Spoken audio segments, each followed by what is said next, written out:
Under the dim, flickering lights of the Rabindra Sarobar Metro Station in Kolkata, Ankit nervously glances at his watch.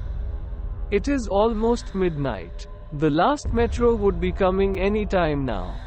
A late-night Friday party at a friend's house had seen to it that he had ended up on platform number 1 of this dimly lit metro station. He had drunk a few pegs and wasn't sure of driving home. So he had kept his car at his friend's place. One of the guys had dropped him outside the metro station, stating that this was the closest station from the house. He had no clue about the train routes, he was new to the city.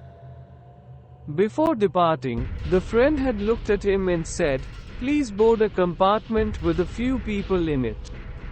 Don't travel alone. Be safe." Remembering it now, Ankit felt puzzled. Why had he said that? He thought. Do they have muggings here?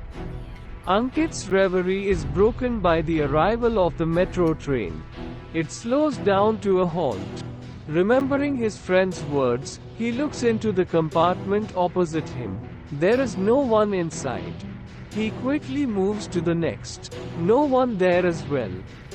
Knowing that the doors would close any time, Ankit runs towards the third compartment to his right.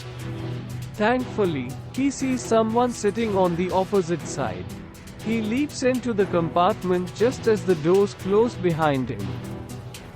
He bends down, hands on his knees, catching a breath as the metro pulls out of the station. As he stands straight, his eyes go over to the spot where the person was sitting. The seat is empty. Ankit was sure he had seen someone sitting there. He turns to inspect the entire coach. It is vacant just like the ones he had checked. Was he hallucinating?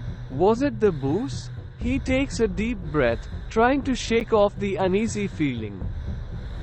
Warily, he takes a seat on the left, looking outside at the city lights rushing behind him.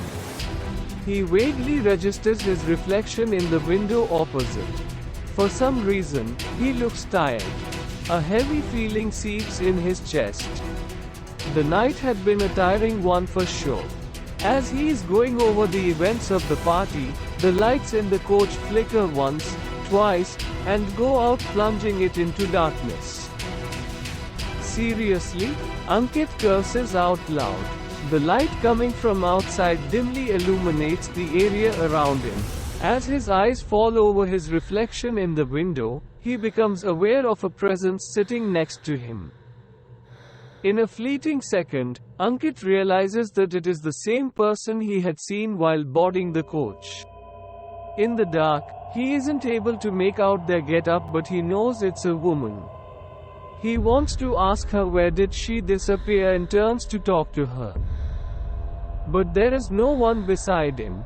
Disbelief on his face, Ankit rubs his eyes and looks beyond his seat.